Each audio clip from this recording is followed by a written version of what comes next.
Because we're Alright. just talking about CES, right? Hey, welcome to Spectator Cast 27. We've got Woo! Zero Effect here, Wyndham Bitsu, myself, and we've got our special guest, Futabot. Hi. Okay, don't say anything. His name's He Greg. he was at CES and he played the SOULCALIBUR 6 build they had there, and we're going to talk to him about it. Woo. Also, because we want to be esports, we're going to refer to him as Greg for the duration of this cast. That's Greg? Yeah, Old Greg Greg. Cass. Greg. Two G's. 2Gs. Oh, Oh, wow. we didn't mention wind. Wow. I think I said Wyndham. Yeah, I did. Greg?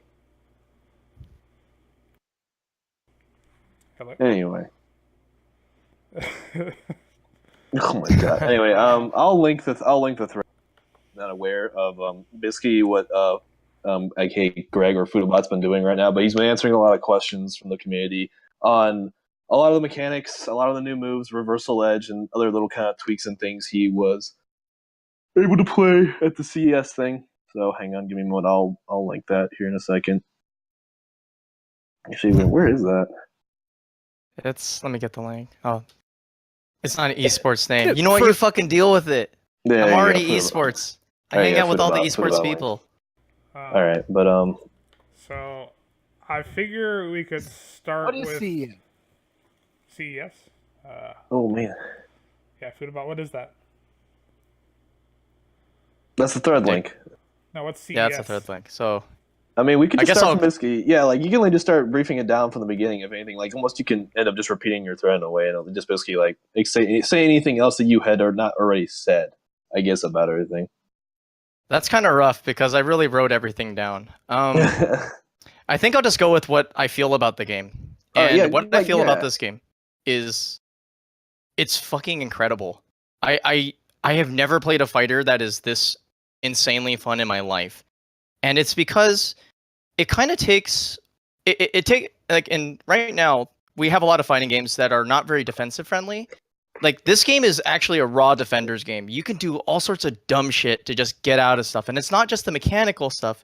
It's really kind of just grounded in the core of its like insane movement, which is actually very similar to SC1's movement. So if you want to like get a feel for how this game actually feels in terms of movement, just go fire up your Dreamcast or use DC or NOLA Emu or whatever, and you'll get like a sense of like why people think Caliber 2 is actually kind of slow, if there's anybody left who even thinks that, because nobody plays one anymore. But it's fantastic. Like you basically you sit in neutral and you wiggle around a ton, and you're just like you don't know if that person's gonna backstep or forward step or cancel that backstep into a forward step and hit you with the move. It's just like I started like frothing at the mouth when I think about it because it was so visceral against a player that knew what he was doing. I ended up running into this guy named Forwood who works for Display Lag. It's like a site who checks display lag, ironically, and he's a pretty competent FGC player in general, and all the guys seem to know who he was, like Rip and Sajam, and he picked up on the game really quick. He doesn't play Caliber at all, but he started learning the fundies of it. So I got to play against somebody who really understood the actual like core mechanics of the game and how you're supposed to play Caliber at a higher level. And it was just like, this game is so damn fun because you just like you zone in and focus on your opponent. It doesn't matter like if like there's RE or GI in the game. It's just that if that guy is there standing in neutral or wiggling in neutral, he might not be there the second you go into pursue him with an attack, because you can just backstep really quickly or 8-way run really quickly away. And just having that kind of game is like, oh, it was chillingly good. So, yeah, that's my vibe about it right now. So are you more of a defensive player then? I am not more of a defensive player. I'm actually just a bad scrub who likes to press buttons in neutral like it's third strike, because that's how I learned how to play fighting games. So he helped condition me out of that over the 20 hours I played at the booth. Obviously, we didn't get to play 20. If I got to play 20 hours with that guy, I probably wouldn't be here anymore. I'd be going off fighting for this universe against, Jiren in in the universe tournament or some shit. But like, yeah. So I'm not a defensive player, but I know people have been complaining about SF5 and obviously complain about, anime fighters in general, about how like defense isn't really that great right now in some games. And this game's like the ultimate defensive game. Even more defensive than Tekken, in my opinion. Well, yeah, I mean, 1 and 2 specifically were very much like that. I think 3 is where it kind of started to break away from that. 4 was only defensive because the frames were garbage. Mm-hmm. Like, I think 3 was sort of pretty good with the frames. 5 was really good with frame data, but I don't know if I entirely agree with the defensive part of 5 not really being there. I think defense is pretty good in 5, but if it's like Soul Calibur 1 on with a competitive mind. Last time I played Soul Calibur 1 was like in anything. So I wouldn't be able to know if movement or whatever difference compared to what I'm used to in 5 or even FC2 HD. So Well, it's faster than 2's, without question. It's so one of the key indicators that I saw and difference between 1's movement, 1 and 6 movement versus 2's is when you buffer back and you tap G, you don't really move that fast when you come out of that block because your 8-way run doesn't have like an initial burst of speed in the startup. In Soul Calibur 1 and 6, you have that. So it just feels a lot different because now 8-way run, basically the core takeaway from all this is that 8-way run is now fast as hell. It's very useful, and therefore all the things that make backstep unsafe as a bad thing are kind of negated because you actually have an alternative tool. Because in 5, you can't really just 8-way run backwards, right? And like really expect to get any distance away from anything big. In this case, you can. So yeah, it's awesome. So it's really just the first step that makes a difference. Yeah, the first step of 8-way run makes a difference, and it's cancelable though. So like you basically go into it, and then you could press guard again pretty quickly after you do it. It's not like I couldn't double tap it or plink it or anything really crazy dumb, but it's still good. It's basically a good in between to get out without necessarily feeling like you're risking everything, because if you backstep in this game, it's still unsafe. You can't cancel it with guard, much to the chagrin of everybody in chat on day one, because I thought you could, but then that's what actually threw me off when I first said that. Oh, crouch guard canceling is in. I said that because 8-way run is so damn fast that it tricked me into thinking that I was actually backstepping. That's how fast it was. I was like, holy shit. So if you do if you backstep and then like do a backstep and then do a sidestep cancel, can you then guard and make the backstep safe? I think so, actually. But by that time, you're probably out, because that's how fast your movement is now.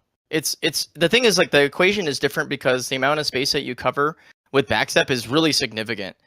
So it's just like it's almost like to the point where you might as well just 8-way run anyway, because you're gonna get out as long as you block properly.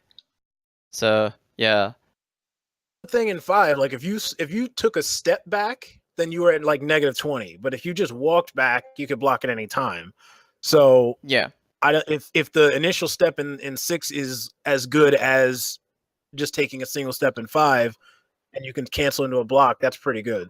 Exactly. That's exactly what's happening in this game. At the same time, though, I worry about if it's not as unsafe as it used to be. Characters who are trying to snuff out backsteps with moves, Possibly, but right. Like before 5 had the patch, that was Patroclus' problem, is that he really couldn't do 6xB like he can now and stop you from backstepping. You could just like get hit with his 1K backstep and you're out of his pressure, and he can't do shit except run up and chase you. So they fixed that once they changed the backstep safety. Then Pat shot up to like top tier. He was just like couldn't do shit. So yeah, I think characters who have bad chasing capabilities will be struggling somewhat, but at the same time, it's not as if you can't chase people with your own forward movement. So like it kind of balances out based off of like what your decisions are, rather than, I think the movesets are going to matter, of course. I'm not saying that they're not, but you can just chase down with yourself. Or sometimes you have, like, good example is Sophie, right? Sophie just has to adjust by just tassing, like task beat instead of ASB, right? They're pretty simple Right. adjustments.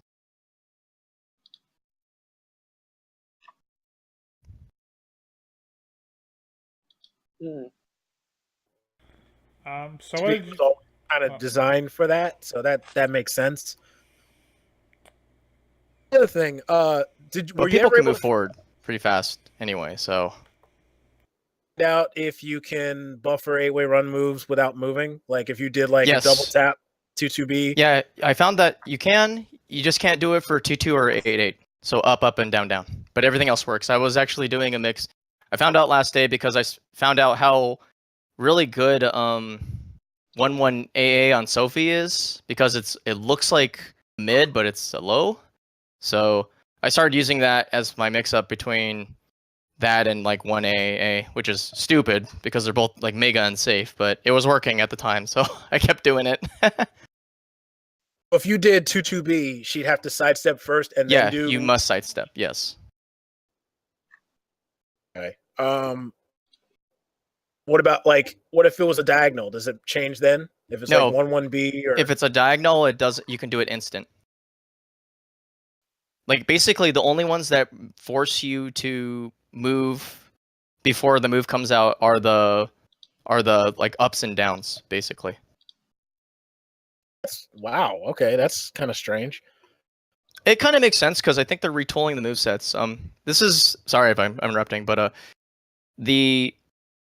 so like they retooled Sophie a little bit, so she doesn't have punch anymore on 1-1, not 1-1, 2-2 A8B. It used to be punch back in the day, but now it's the Pyrrha like Shoryuken uppercut combo, and I think that's a good idea because like those moves honestly don't even function without the step anyway. So as long as they put good choices there, it doesn't really matter. I think it hurts, move diversity somewhat, but I think they kind of understand what they're doing at the moment when it comes to their movement choices. When it comes to putting into those two forbidden slots, so to speak. The game. I mean, I guess it's kind of hard to tell because one guy apparently that was it. That for Wood. But did you feel like? No, go ahead. Sorry, acknowledge.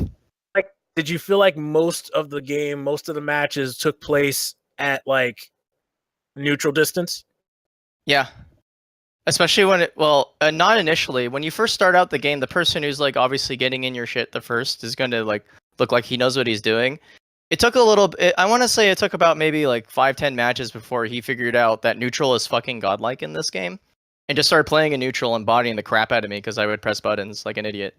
Like I had this bad habit of literally trying to just get in with like 6-6B as Sophie, which is beyond unsafe, and I eventually got kicked out of that because some people actually have brains. 6-6B is just that like that forward like uppercut slash that's really really long and really bad. Well, it's not. I shouldn't say it's bad. Is it? I guess it hasn't changed since SC2 or SC1 actually. It's the same like forward B thing. Right. Okay. I got you. Yeah, nothing different about it, but yeah. But yeah, no, you can, because the thing is, you can get into neutral pretty easily, and because people are so squirrely, I had a hard time really getting in and staying like in pressure for a long times, because eventually somebody will either press back or I'll like in my case I screwed up and I would use moves that push back, right? Because I thought they were like engaging pokes when they're really not. And of course, like I guess we can segue to reversal edge. Reversal edge helps a lot in getting people back into neutral because it's basically a free way to do so when you're under pressure. Although it's not particularly safe. In fact, it's incredibly unsafe to the point where you can actually be conditioned out of it really easily.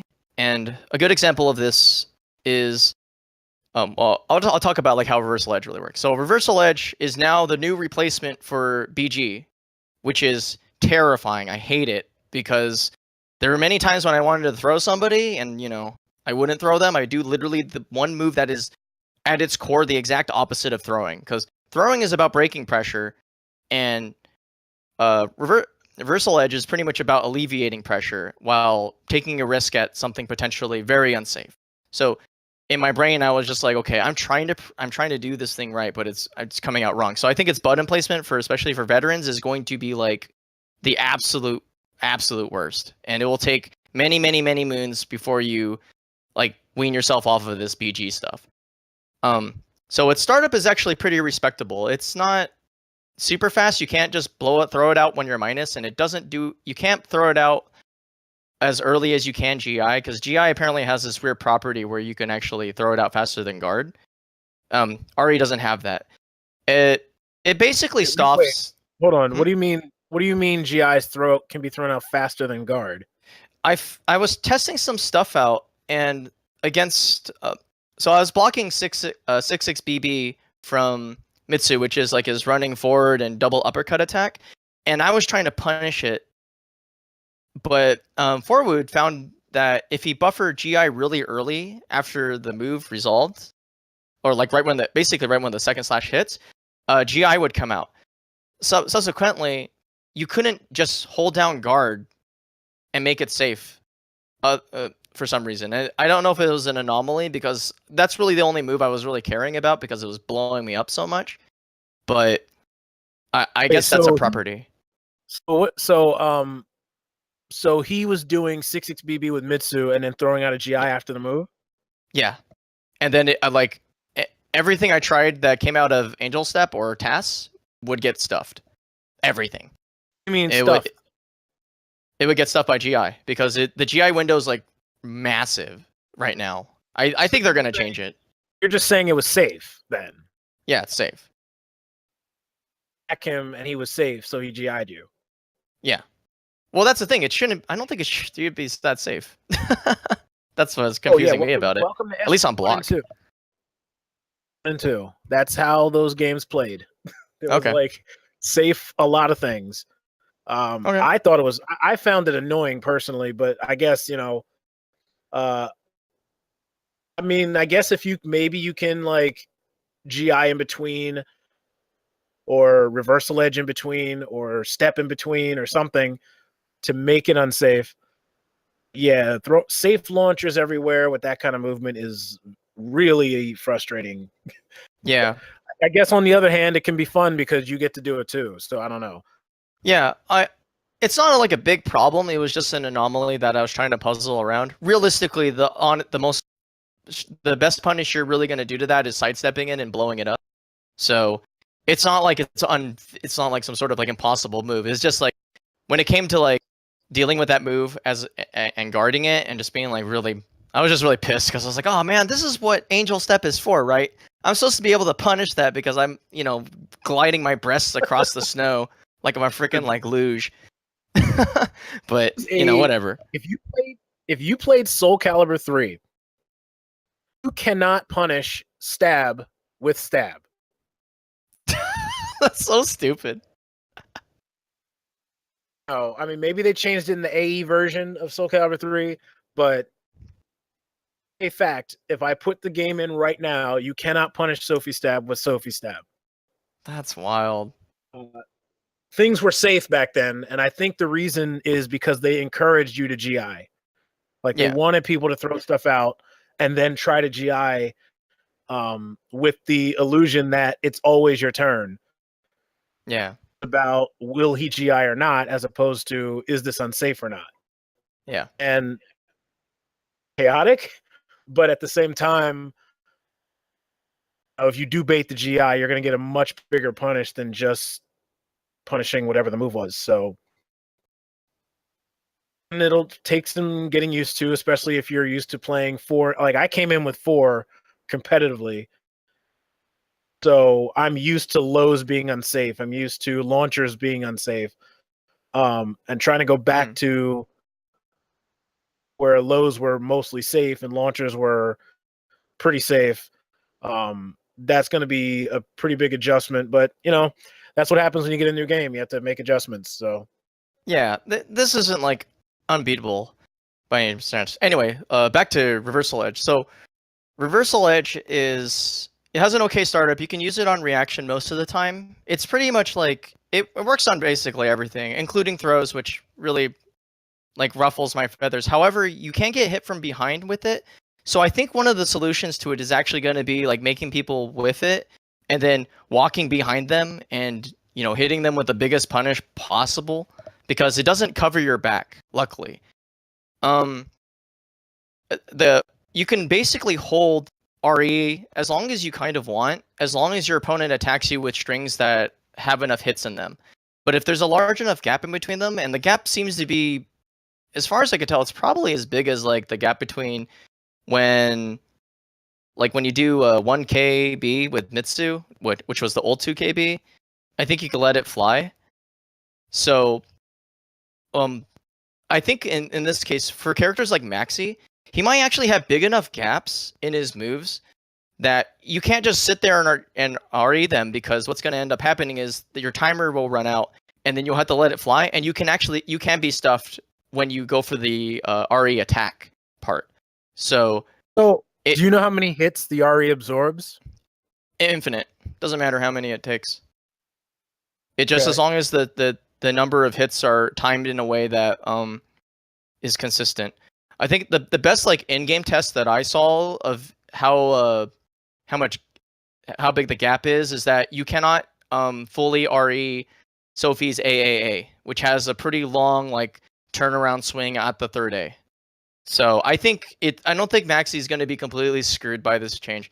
That being said, it is very easy to use. There's no question that they put this on BG for a reason. It's there to make sure that people who don't feel comfortable defending will have some level of standing comfort in being able to defend against your opponents. However, this is the most critical part about RE. RE also has a limit on how early you can throw out the attack motion. So it's roughly, I want to say like 15 frames or so. So what that really means is you can actually get baited. So if somebody Bs you and they consciously decide to sidestep instead of going with BB, they will, even if the RE parry soaks up the first hit, they will still be in RE, which means you can walk around them and then kill them. Okay. So yeah. That's what I was going to ask next. Yeah, that it's very conditionable, and I mean, and it happened to me. When I was playing forward, he figured out the trick. He realized he could bait me into taking like an A or a B, and then he would sidewalk around me and then like hit me with the biggest possible punish he could muster. And because of that, I don't think it's going to get overused. Simply put, you can get conditioned so hard into thinking it's a shitty move so fast that it's not scary. But it's useful. So some people won't be able to understand this because they won't try to level up their game. But the fact is, this mechanic just really makes you understand that you have to start moving into the foreground and the background to be a successful attacker in this game. I think in some ways, it's actually going to be helpful for newer players, because they're going to eventually start learning that, oh, wait, part of this game is literally throwing A's or B's in single chunks and then moving to sidestep your opponent's response.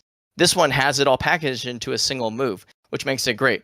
The fact that GB breaks it, honestly, is kind of a whatever to me, because I think that's good for characters that have fast BGs or have really cute ways of throwing out. Not BGs, GBs. Have a way to shoot out fast guard breaks, like maybe Voldo or whatever. Some short range characters that do that kind of shit. But generally speaking, it's just going to come down to, oh, they're going up into my face, and they might AA me. I better not RE them, because it might be a fake and they might actually just walk around and kill me. So the other thing with that is that even if it's successful, there was another video that came out pretty recently that was describing the entire chart of combinations of what beats what after the reversal edge. Mm-hmm. I don't know about anybody else, but that shit looked really complicated. It's actually outside of the fact, like you have backstep and you have GI, which are like the two safest options, and everything else is like can be blown up by something else really hard. So it's like, okay, this was a risk to get it out, but now that I've landed it, I have now opened up a 9-way guessing game. It's like, Yeah. what in the world? This sounds really like, but Yeah, it's pretty wild. But so I'm actually a very pro RE person in the right now because I played the game so much. And here's one reason. Attacks and whiffs, even big, so like small pokes give you a sliver a meter if you whiff them, and they give you another sliver a meter when you land them. Larger pokes, including lethal hits, give you maybe like 1/16 of a meter. Landing an RE grants you 1/4 of a meter. It is incredible how much this meter it gives you. You want to do it. If you can get guaranteed setups in defense to get an RE, you will want it because you will be drowning in meter and you get that little bit of damage. And that's actually the most important part because later on I'll go over like mostly Soul Charge. Soul Charge is actually a really big deal in this game. Critical Edge is whatever, right? It's a super. Yeah. I feel like Soul Charge is going to be one of the biggest things. Yeah.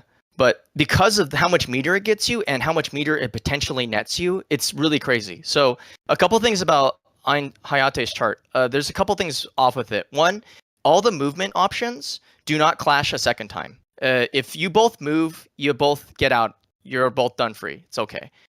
So there is no GI button. They're all singular inputs. It doesn't work. The GI actually occurs on the second round when you both guard at the same time, or when you both or if you both clash. Now I think about it, I can't remember off the top of my head if I tested it or not. But basically, that GI is not an active input. It is a result of a neutral tie between guards. And the reason why it comes out so much is that RE1 is like your standard cutscene. You know, it waits for 2 players' inputs, and then you both get them out. But the second one is either buggy or they're intentionally making it fucking crazy because you actually have to input whatever your choice is before the clash actually happens on round 1, or it doesn't come out and you default to guard, which is why the GI happens so much because they're like, oh, I pressed the button and I think I pressed another button afterwards, but actually the game just defaulted because the window was way back like in the first clash. So oh wow. Yeah, it's really weird. And I don't like it because I like the idea of having at least like you can cut the window in half, but it's counterintuitive the current way it's set up because you're just like, oh well, I think I'm gonna press this button and it doesn't come out and you're like, the fuck? Or in the worst case scenario, if you're playing against somebody who's mashing and you don't know about this, right? And he's pressing B twice and you block the second one, you just gave that guy literally an extra 1/8 of a meter and he guard broke you. You're just like fucked from that point if the attacker knows how to properly punish, which, you know, most people didn't. But when it comes down to the future of this game, like, if this window stays the same, you have to be on top of that tech because every RE will literally kill you. So, yeah. I can't help but feel like, and I felt like this when I first saw it, and now that I've seen more like the breakdown of how it works, I still feel like this is going to be on a scrub buster. Number 2, a desperation tactic for like game 5. I don't know what else to do.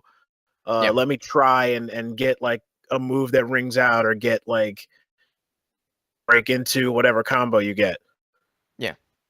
Because I just don't see the reason to use that over GI, especially when GI is ridiculously powerful now.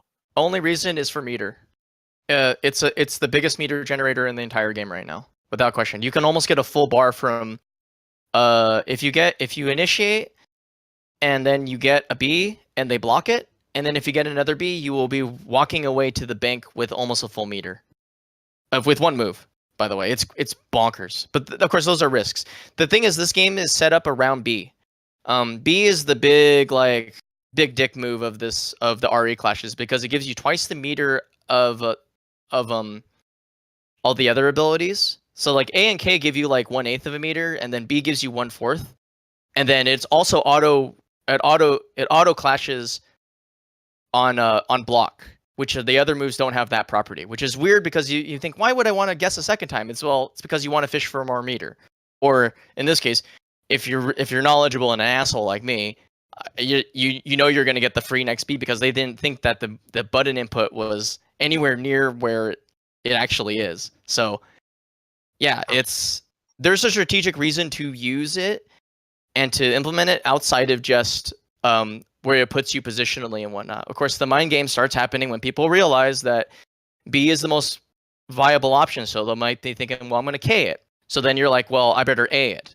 And then maybe if you don't feel like taking the risk, you're like, okay, maybe I'll backstep because B might be out of the question for this person. Whatever, right? Do you feel like Reversal Edge is a mechanic they put in that they want everyone to use, or is mainly going to be for newer players as they're trying everyone to figure because out of meter. how to play? Everyone? Okay. Yeah, everyone because of meter. All right, if they tone down the meter, then it's okay. So wait, you get the meter from not initiating the reversal edge, but basically if you get paid out from guessing correctly. No, you get 1/4 of a meter from initiating from the initiation. Okay, yes. And then you can get more meter by guessing correctly. Yes. Okay, that's it. Yeah, because I was hearing like I was like 1/4 the meter on B and everything else like that. All right, that's interesting.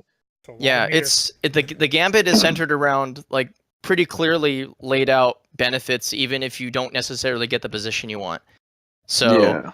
it's a useful mechanic, and understanding it's going to be important because there are no Brave Edge moves in this game, but Soul Charge is really, really incredible. And when it comes to being a defensive tool, offensively, I don't think it's actually that great. Because it pushes people away. You can use it to stand people up if they block it on OTG, but generally speaking, it's like you put it out there and you lost your pressure. But when you're getting your ass kicked and you need an instant get the hell out of jail free card, unless you're like, I want to say like minus like 20 or something, you will be able to just throw this in the middle of something and then you'll get out. And it's like, even on Wake Up too, like, and I'm not sure if you can GI it or not, unfortunately. I never got the chance to test if it could. And you can't RE it because what it does is it breaks the RE, whatchamacallit, the parry animation. So they get knocked back anyway, and it leaves this weird purple silhouette shit. Mm-hmm. So it's not like, I don't think there's any offensive tools that get through it specifically, other than like, you know, if you walk way back and you let it whiff, you can actually punish it because its recovery frames aren't really great. They're passable, but you know, for that kind of move, it's not. I did get punished a couple times. So okay.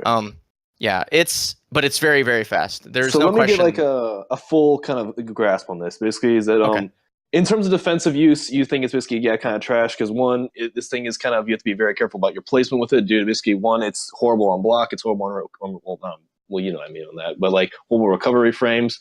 So defensive options for this are not exactly ideal. So would you say its best placement would be something almost like kind of like in a situation like you said, where basically like you want to get out of, reset everything back to like a neutral kind of standpoint, or like at the same time of resetting into neutral, you can also use it as pardon me. You can use it as a way to basically bank out on meter in a way. So like it's, I guess I really can't say it only has one several purpose from what you've explained to me so far. It has many ideas from what you can do, but I guess if we were to have one central idea what it would be used for, I guess would you just say it would just be like almost like a reset in the neutral almost in a way? Soul Charge or Reversal Edge? Reversal Edge. Oh, Reversal Edge is, yeah, it's a way to kind of easily get back into neutral. And it's also the primary way to get meter. So yeah, that's what I was trying to get, like what probably the grand standpoint to that, because like when you find like not a defensive option, not necessarily a good offensive option, but in a way it can be used kind of in the standstill of a way where like I don't know, because I guess like in a way, because like if you use it to get away in a bad situation, it sounds like a defensive option, but you can, but they can bait it out. Like okay, yeah. Because again, if you B sidestep, yes, and they RE the B. Just because they RE the B doesn't necessarily mean they get to let the attack rip, and so you just get blown up by the heart. Like in the good example in SOULCALIBUR, this demo is I think they purposely made Sophie B sidestep BK lethal, because that's exactly what it's good for. You go in, you A, and then you sidestep BK, and you like just absolutely destroy your opponent with that move. And it's a really simple way to like teach that, I think, because like we're probably gonna get a setup maybe in a tutorial where it's like, oh, you got to break through this guy's RE, but you can't like do it with a guard break or some shit. How do you do it, right? Here's the puzzle. The puzzle is B sidestep, BK, and then it's ogre, right? Because and they can keep holding on to it, but eventually you get around to where they won't have any active defense because it's really only in the front. I'm not sure if it's a cone yet. I should have checked that, but I didn't. Dumb me. But you can just like walk around them until they have to let it rip. So yeah. Okay. Going back to Soul Charge, can you pretty much bait it the same way where, like you said, if somebody's attacking you, get off me tool, but if they like know you're gonna do it and block you, are you unsafe now or? No, it has too much pushback to be unsafe. It's pretty much a get out of jail free card in most situations. It only doesn't work when you're super minus. Okay. And then after that, do you just remain in Soul Charge until the timer goes out? Yeah. And you don't get Mater when you're in Soul Charge, by the way. It's good. There's nothing bad about this. I mean, you get chip damage. It's pretty respectable. The moves that it adjusts are... I'm not sure if I couldn't guarantee the safety of any of these or if they're any objectively better, but god damn do they do a lot of damage. I mean, like, I literally won matches off of, like, I was pretty much in the shithole, and then I got the get off me button, and then I got one guess, and I BB'd with Sophie, and I was just like, wow, that's a million damage. X Factor. It's not really X Factor. X Factor is a reset, and this is very much a pressure alleviator. It doesn't really give you much, honestly. And also X Factor, you could cancel a mid combo, right? Its uses are pretty limited in my opinion because like it's sort of ironic because the way it sets itself up in terms of being a buff to you as a player, it makes people play more cautiously. And then you just kind of sit there and you're like, well, shit, I can't. Like they're not gonna come and fight me because they know that I'm gonna I have like better punishes now, but like I don't have any. Like they know that, so they'll just keep their distance. So I just really think it's better of a defensive tool. But I see it as an end of round thing, where you just knocked them down, or you did a combo or something like that. Use it because now you have time to use it, and then you just put them in 2D style pressure, where they have to block because they don't want to get hit by big damage. They're taking damage because it's being chipped out. So now the only thing they can do either try to read, make some kind of movement read or just throw out panic GIs. I'm looking at it more in terms of like a round or, really putting your opponent into a shitty situation. And well, first of all, is it the same amount of meter to use that as a CE? Yes. That's good at least. At least you can't do it at a quarter bar. Yeah, that'd be horseshit. That would be completely obnoxious. And I noticed when you get hit, the meter drains faster. Yeah, it's really weird. The time will start slowing down, and then as soon as you get hit, like a chunk disappears, and it starts slowing down again. Yeah. So that, I don't know. I mean, from what you're saying, it seems like a risk to try and attack somebody with Soul Charge, but at the same time, if you hit them, taking off some of the time. So yeah, I think it's a risk in some senses, but this game's neutral game is so wild and crazy and fast that most of your stuff is going to be dealing with the fact that you can't hit them, not that they're blocking, if that makes any sense. Like if they're blocking your stuff, that's great, but that means you already got in, versus they're probably just going to be wiggling around trying to avoid you as much as possible while that's happening. And they get that chance because there's not many setups with Soul Charge that I saw that don't knock them far enough away for they can get that running start to start backing off. So right, okay. Yeah, that's the reason why I don't think it's like X Factor, because X Factor doesn't have that defensive property that allows you to get that reset into not pressure, basically. I mean, it's a weird thing, but because of it, it does change how I would like to think about it. It's honestly, to me, it's like, imagine if, what is it? V reversal was actually good in Street Fighter V. That's what this is. Well, trying to like I'm in most fighting games, like severe focus on neutral and all that. There's usually a point where people are just in. They're just in, and this is the same argument I made on the Facebook page because people were arguing about throws, which I'll get into later. But you know, because the game is played at such a distance, throws aren't going to be all that important. Never stopped anybody from doing throws before. It's never stopped anybody from getting in and applying pressure before. It's just you can't do it as easily maybe as you could in 5, but people are in their faces swinging, and people are I've yet to see a fighting game, except for maybe anime fighters, where people are shooting projectiles everywhere. Most fighting games, you're in close quarters, and that's how most of the rounds go. Yeah, that's true. I'm just saying that like the pushback is really significant. It's not some sort of thing that suggests to me that it's much like the other X factors. Although it does give you pressure, but you have to work your way back in. And against opponents that don't know how to escape pressure or as squirrely, it's you are going to be shitting on them nonstop, and they'll be like, wow, this guy's literally just being me to death. What the hell, right? Yeah. Oh, that's the other thing. So does Soul Charge give you the Lost Swords-esque strings, or do you always have those?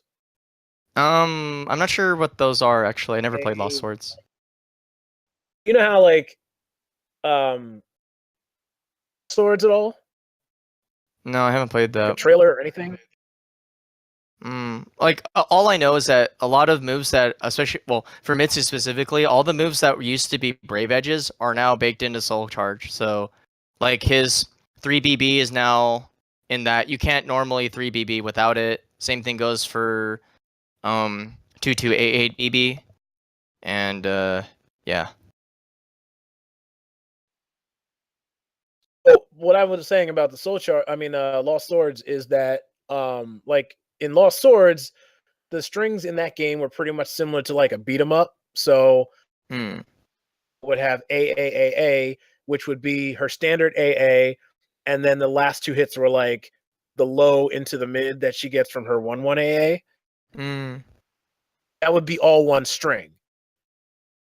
The closest thing that gets to that is Sophie BBBB. Because that adds you naturally have BBB, which is like standard BB into the back AB uppercut thing, and then the Soul Charge version adds an extra basically instant down BK to it.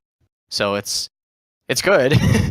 I've killed a lot of people with it. It was freaking hilarious. But yeah, I didn't see anything. Unfortunately, there are so few moves, and I couldn't find that many that were affected by Soul Charge with Sophie specifically, which was odd considering I probably played her over like 12 hours. But yeah, okay.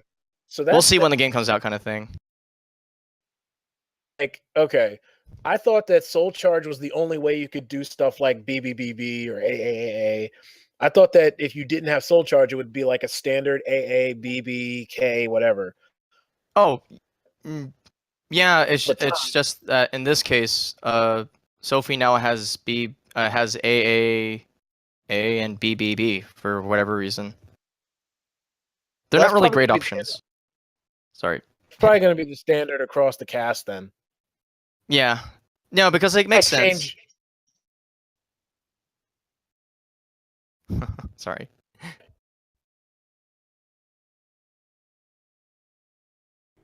Is there, Zach? Zach's cutting out. I think I killed him. I don't know. I'm there. I should be. Oh no, yeah, I was like, yeah, like I know you were talking, like you both were like intended to talk at the same time, and like it looked like you both got cut off. I cut off, but anyway, yeah, I was just wondering if this Soul Charge like improved, like made you, like gave you string extenders like that. Yes. But yeah, okay. Can you reason to use meter besides CE or Soul Charge? No. Like, is there? Those are the only 2 moves that use meter right now. Yeah. Okay. Yeah, it's pretty basic. Rest in peace, Brave Edge. Yeah, Wish I'm they gonna had- miss it too. I like having more granular uses of meter, but you know, c'est la vie, right? I mean, I guess yeah, I can agree. I liked Brave Edge just for the fact that like combos, Yeah. depending on the character, because I mean some characters Brave Edges didn't have combo extenders, but stuff like in 5 where Mitsu would do like 3B and then 236B Brave Edge, and then he gets an extra hit where he wouldn't have gotten that otherwise. Yeah. That to me like added stuff to the game. Ain't there anymore. I guess because also No. that would be an issue if like especially with the amount of meter gain that Reverse Edge is giving you. Like you probably be able to throw out Brave Edges nonstop if that option at least. Yeah. Theoretically, you could if somebody was dumb enough to keep running into it. Yeah, exactly. It's like if you knew how to make a good setup surrounding Reversal Edge, maybe. Yeah. So. You get just for like a standard combo, like launcher into juggle or something. Practically 1/16 of meter, and you also give them meter because for whatever reason they decided to. So whenever you take big hits and small hits, you get the same amount of meter. So it's almost like you're just trading it. It's really weird. I don't really like the way meter works right now. Still get meter in 5 when you get hit. Yeah, you do, but Yeah, I don't think but you get as much as the other person did. Yeah, I was watching some footage today, and it just seemed like you don't get a lot of meter in general, and if you do, you're just getting damage, but you're really just giving each other meter. There's no real strong advantage for like lethal hitting somebody in terms of a meter perspective, but of course, you know, you're getting a stun, I guess. It just seemed odd to me that like the meter gain is so minuscule in actual combat, and then it's all like front loaded into RE, was just like, huh, why? Okay, I guess. Throws give an okay amount of meter though, like 1/8 as well, but I guess we'll go to throws. Throws suck balls in this game. They're terrible. They come out, I feel like they come out much slower, and their recovery time is definitely worse. I'm not sure if it's any, like, you know, you probably would be able to get hit by a 3B or something from whiffing a throw sometimes, I would imagine now. But it's real big weakness. No, I mean throws were always really bad on whiff, but like what do you feel like makes throws just bad? Like bad? Is it just... they're easily techable to a point where it's really trivial. So you can tech throws with any attack button now, and you can do so while buffering guard. So like say if somebody's getting in a block string and then wants to throw you, you just literally press guard and then BK and you're out if they throw you, and like if you're holding guard, it doesn't, like, you don't push out a move or anything, you're just free to go. It's like a dumb option select. And on top of it, that's always been in the game though. Oh, okay. It just seems worse to me though, because you can press any button, you don't have the mix up, because this game isn't VF, unfortunately, in terms of the way they're doing throws just yet. I'm hoping we can get them to do it, but right now, 2 of the throws that you have in your kit are neutral throw and dash throw, right? Both of those count as forward throws, and so you can tech out of those 2 options, right? Well, the problem is that because the game doesn't really treat throws as if they're directional, like your options are basically limited to back throw, right? To start the mix up. Well, in the case of Sophie, right? Sophie's back throw is her like climb on top of you and then and then you throw a combo into the gooch slam backflip thing. That thing's awful because they can just tech out of it like absolutely brainlessly, right? Because you just spam a bunch of buttons and then you're out. So, and it doesn't even throw backwards, so there's nothing like redeeming about it. It's just a bad throw because combo throws are really, really bad in this game because you can mash out of them super, super easy. So I think throws are neutered because of this, because there's no like, you know, A-B mix-up, right? And when I was testing throw breaks, more often than not, I could just wiggle the stick to guess when the 6 whether it's 6 or neutral. I think what they really need to do is that make dash throws, you tech them with like a forward and a button, because you 2 of the options are just easily techable, and the last one's like, it's okay, but it ain't great. They just don't seem as good anymore.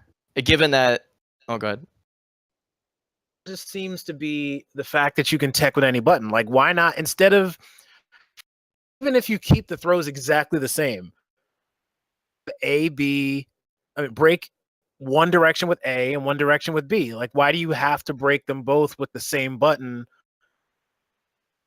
Yeah, or any button.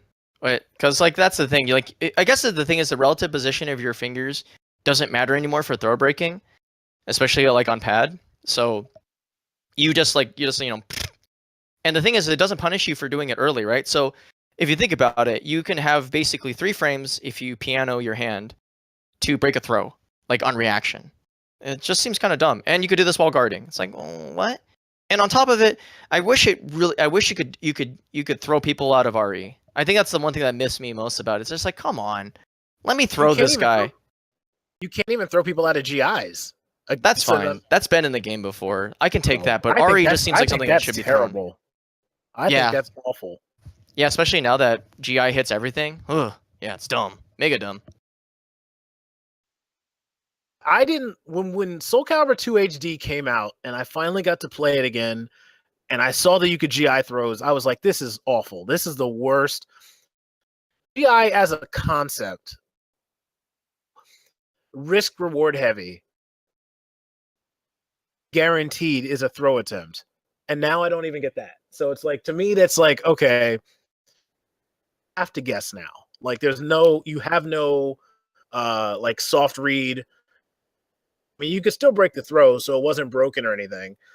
But yeah. I mean, think of it this way: assuming that command grabs have no significantly weaker window, what the fuck is Astaroth gonna do when he tries to grab you, and then you're just like, well, let me just hold guard and ABK. I'm out. It's like, and you can wiggle the stick. Isn't? Oh, right, yeah. See, I'm worried about hitbox players. Oh.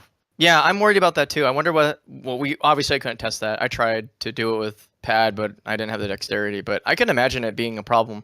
But that being said, we could probably ask for SOCD scrubbers too. So at worst, maybe we could be like, hey, you can't press 2 buttons at the same time, yo. So yeah. It's just the thing is it's easy to break throws and trivially easy, and that they feel slower and they just don't seem better. I just want that one extra layer of mix-up to help them feel like they're home again. But right now, I guess really what boggles my mind is why does dash and neutral throw have to be the same kind of throw? It just doesn't make any sense to me because it's not like they directionally put you in any different situation. It's just like you kind of just blindly guess, and it's really easy to guess. I don't know. Maybe I'm overthinking it too much, but it just doesn't seem. Throws seem like they're cool, but they're not very strong, and I feel bad for throw-based characters, basically. Well, I mean, to be fair, we don't know how good lows are going to be. A little bit about Mitsu and Sophie, but Astaroth might have some strong lows. I mean, like, I kind of wish they had waited a little bit. I mean, I guess if they didn't, we wouldn't be having this conversation, but yeah, I kind of wish they waited a little bit to release any kind of playable demo until they have at least 5 characters. Like, yeah.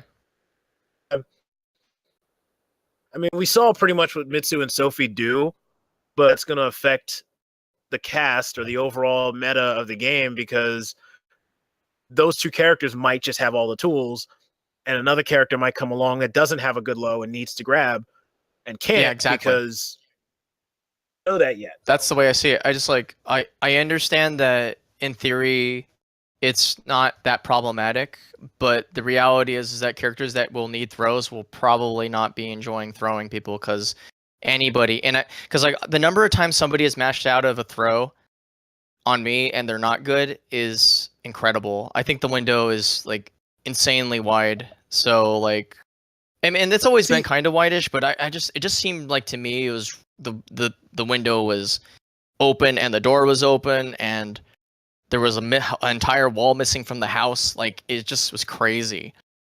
And I feel bad when I get thrown because I'm thinking like this brings shame on my ancestors because I got thrown when this window is so open. But right, they seem great. Look at it like Tekken though, like yeah, nobody liked it in Tekken either. My point is in Tekken, not going to throw anybody at high level. Like you might get a 10% chance that for some reason they don't break a 1+2 break or whatever. But every character has like really solid poke lows. Some have better ones than others, but the method to wear down somebody's defense isn't run up and grab them like it has been in for Soul Calibur. Yeah. Neutral game based, it's poke them, it's lows, it's stagger pressure, it's a lot of things that have nothing to do at all with mix-ups and more to do with like conditioning and stuff like that. So if the game as a whole, then throws will probably not be always be used, but they won't serve the same purpose that they did before anyway. So Yeah. I mean, when it comes down to it, it just, to me, it's a missed opportunity. I think the only reason I'm hung up about it is because it just like doesn't make sense, but it's one of those minute things. Like it's like step guard. I'm not step guard. Backstep run counter in this game's context. We're gonna go back talk about Daddy Eris and how he doesn't like run counter in the game. That's definitely a legitimate complaint, but in this particular game, movement is so damn fast that, like, actually it's good in this game because otherwise you just get away for free and you just go off from your merry way. I don't understand. Counter was ever a problem. I don't understand. I mean, run counter has been in the game since SC1, but that combos got better as the game went on. Like before, run counter was like a chunk of damage and advantage. Around Soul Calibur 3 and 4, it was like, oh, we have stun combos now. Yeah. But at the same time, it's like movement itself is so good in this game. Like, you'd be punished if you read wrong. Like, that to me just doesn't make any sense. Like, if I'm really backstepping and I'm just and you read me ordered with a combo, I think. Yeah, I think this so kind too. of game, especially this game, like this isn't like some sort of like subtle movement. We're talking like you're 0 to 60 in like a second. So like you actually have to make a pretty damn hard read to catch somebody moving backwards unless you got them in really bad frames. Because like I could see in a situation where it's like, oh my god, this character has like 6 billion frame traps, right? I can't get out. I can't walk backwards. But of course, we also have this game where you could just be like, I'm backstepping and then I cancel with Ari and say, eat shit and die, right? So like this game in particular, like small things, and I think that I need to like kind of underscore this. No matter how much I hate throws, right? And no matter how much I think maybe Reversal Edge is crazy with the meteor, it doesn't change the fact that this game is at its fundamental core probably the best Soul Calibur I've ever played in my life when it comes to instantly bringing out that sense of, okay, I need to solve problems with my brain rather than relying on the mechanics to save me. Like right now, I know that I could get out of this if I sidestepped a different direction, or if I faked it out, or if I conditioned my opponent to not try to chase me with certain buttons. Because now the tools are here for me to make really strong defensive plays to dissuade people from thinking it's a good idea to do whatever shit that's normally cancerous to this game, air quote. So, yeah, like, when it comes down to it, I'm just complaining about it for fun, but realistically, I could, like, if throws were ass in this game, I'd be like, oh, so see ya, Astaroth, I won't have as much fun with you, but I'll go play Sophie and just be like a dick about it.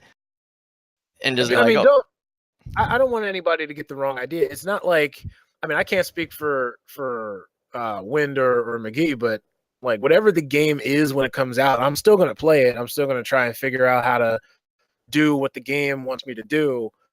So it's not like things or critiquing anything is me saying, oh, well, I don't want anything to do with the game if it's not like 5. Yeah. Because that's just ridiculous. Yeah, right. Fuck. It's a new game and there's adjustments that have to be made, but it's still, when you put figuring out what Soul Calibur kind of is or has become, then you tend to look at things with a more cautious or critical eye. So yeah, in a lot of ways, it's, what else are you going to do while we wait for build, So you just bitch about stuff that seems fixable and hope that Okubos just randomly reads our form, right, kind of thing.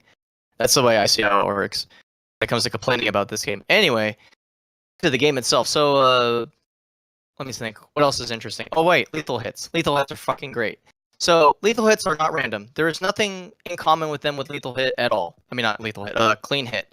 The only thing that has any commonality is the fact that certain moves will trigger lethal hit, but there's no randomness involved at all. Zero. It is the rules for lethal hit are very set in stone, insofar that they are triggered on some sort of response to something. So lethal hit consistently powers through counter hits, right? Like the idea is that these are big fat punishes that will reward you with something dramatic and big and whatever, right? But the conditions for them vary from move to move, and this is one of the reasons why I think Mitsu is really good and Sophie is not as great, is because Sophie has pretty straightforward lethal hits. You counter hit somebody with a sidestep BK, you'll get a lethal hit. If you counter hit somebody with a angel step kick, you'll get a lethal hit, right?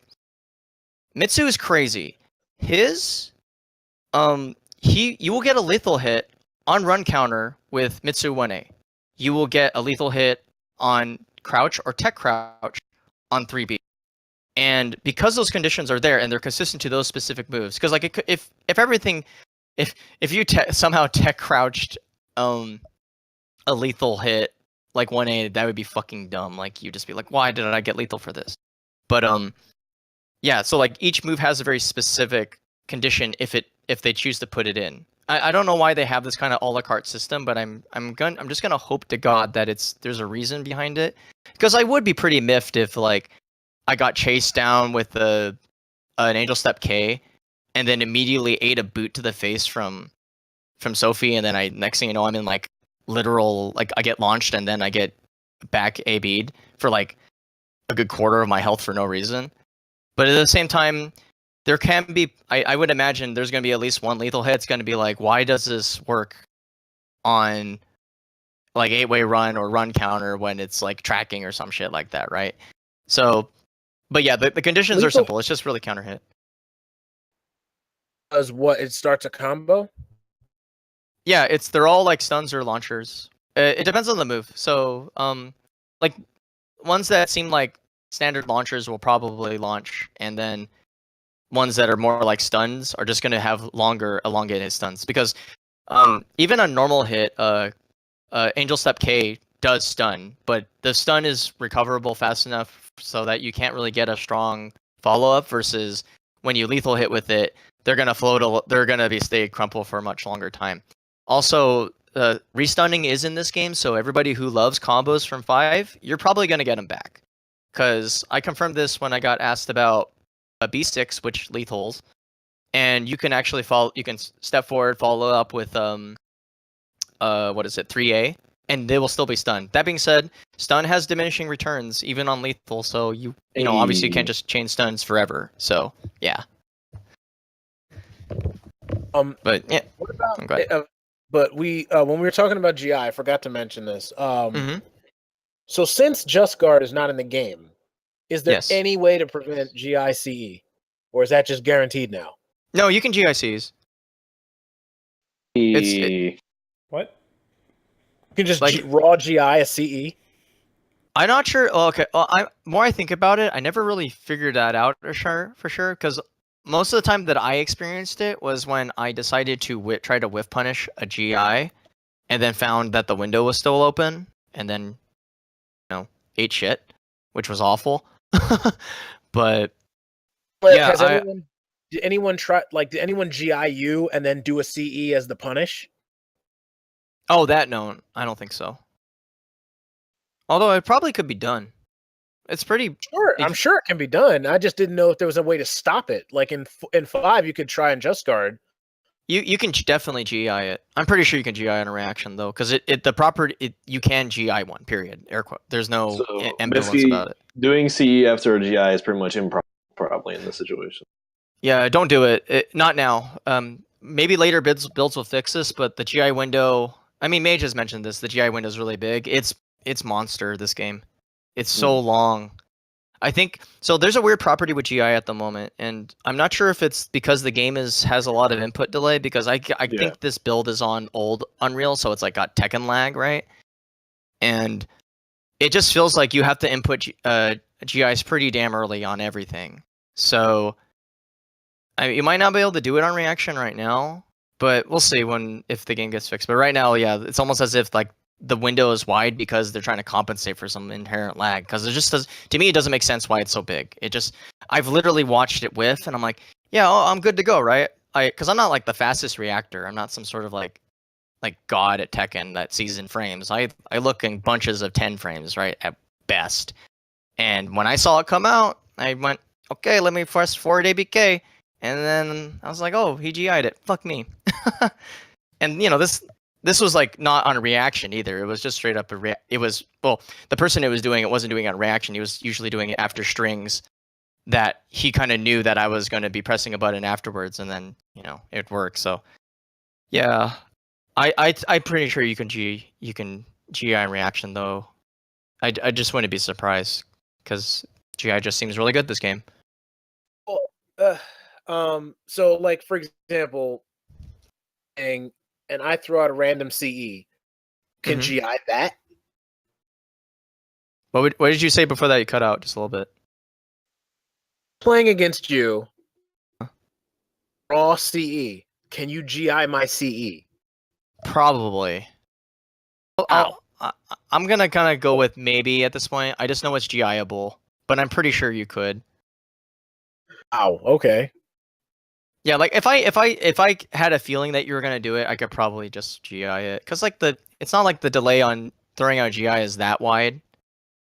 It's just it has the property. I thought it went through it because of impact counter showing up after I guess I tried to do it like raw in front, and my timing was bad because I jumping from stick to stick, right? But since it happened to me in actual matches, I'm just like, okay, it's not great. So yeah, CE is more of like it depends on the CE, honestly, because Sophie CE is horizontal and catches some stuff. You can actually catch somebody stepping if you're really clever about it. And versus Mitsu's, who is just like a straight up it's almost like a stronger 3B. And you use that whenever you just damn well feel like it because the combo's easy with everything. All right, cool. I didn't know if because a lot of people were having concerns that since GI is free, I mean, it does affect your guard gauge, but that's only if you whiff, as far as I've seen. Yes, only if you whiff. Because you can GI at any time, you can if you have a CE and GIs hit all high, mid, low, they hit everything, they beat throws. If they just throw out a GI, to get a guaranteed CE after that would be kind of obnoxious, but GI CEs and balances it out. I don't know. Yeah, maybe. Well, there's no question. GI is the strongest it's ever been in any game. The fact that you no longer have the high-low mix-up really screams to me, oh, well, you're going to see this move a lot more often. It takes 20% of your guard meter if you whiff it, and you might get those, but honestly, the thing is most right now with Sophie and Mitsu being the only meta game, both of them have pretty predictable guard break moves, and so I don't feel that much of a threat when I'm actually in the red, honestly. And so I think the early versions of this game, unless we get a character that has major fast guard breaks that are coming out of pretty ambiguous setups, I don't think we're going to really be seeing a lot of reasons not to GI a ton, because you just use them to make your move safe afterwards. That being said, you can punish afterwards, so I think maybe at worst we'll see it's a week one thing, but as things settle down, it's going to be oh well, yeah, he whipped that GI, now time to break his face and lethal hit him for all this fun shit or something. I don't know. Right, but I mean on the other side of that, I mean, somebody in the chat said it sounds like a GI spam fest, but at the end of the day, it's all right, I can just bait you into GIing and punish you. Exactly. So, and once you get to guard break, basic, what was it? What has a guard break property? Oh, what is it? What's her name? So Sophie's TAS AB has a guard break at the end of it. You can get in that pretty unless they GI the first hit, they're going to be eating the second one. So if if there had been GI all day, you just got a free CE right there, no questions. Like it's not hard to get that. So, like once you condition people to whiff more, it'll be okay. What is TAS AB?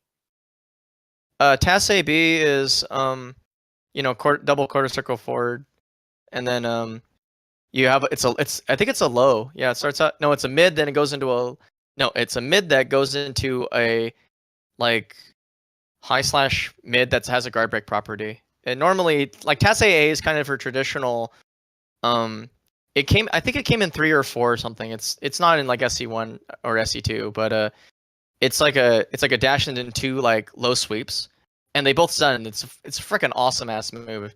And yes, you can combo TAS B into it as well at the end of it. Yeah, so but TAS AB is that, but it's a mix up, but it has a guard break at the end of it. It's the most reliable one I've used because I think her shield punch is hella slow and bad. So see, does guarding a lot make you feel like you get punished? You start getting pretty like I should have tested how many like A's or B's or whatever it took to get to yellow or anything, but if you're under pressure, you'll feel it. I think you'll feel something. Like you'll know that like, oh man, I better not turtle too much because I'm about to get opened up. It's just whether once people start using faster guard break moves or figure them out and when to time them properly, it's going to be like, wow, I probably shouldn't be whiffing these GIs anymore because I need to stay ahead. Also, big. Oh, I forgot to mention this in the thread. Your guard health carries over to the next match. So if you're red next round, red the previous round, you're red next round, dude. So all right, so that's still maintaining from like 5 was like that too. Well, 5 tuned it down a little bit. Like it would take away a little bit of like if you were like had just gotten red and you died, the next round they would give you a little leeway and put you back into yellow. Yeah, you stay red now. Like so you keep exactly where you've been. All right. Yeah, and I think it's a good way to do it because it rewards people for GIing properly and punishes those motherfuckers who think they can just GI with impunity and get away with it. Because everybody's gonna use it because it's hella good, and so I'd rather punch them down. Can you guys comment about Reverse Rage? Was it as bad as SOULCALIBUR V? Oh yeah, I hate to be siding with Eris on this one, but there were times I just wanted to throw that controller out the con because my pokes were doing so little damage. But that being said, I have killed people with RE instead, and I'm just like, eat even more shit. So it's not great. I don't like it because it changes it makes you like make guesses and then find out your guess was bad because it contextually in the match it's a bad idea now because of guts. But it's in and it's pretty awful. I don't like it, but I can deal with it.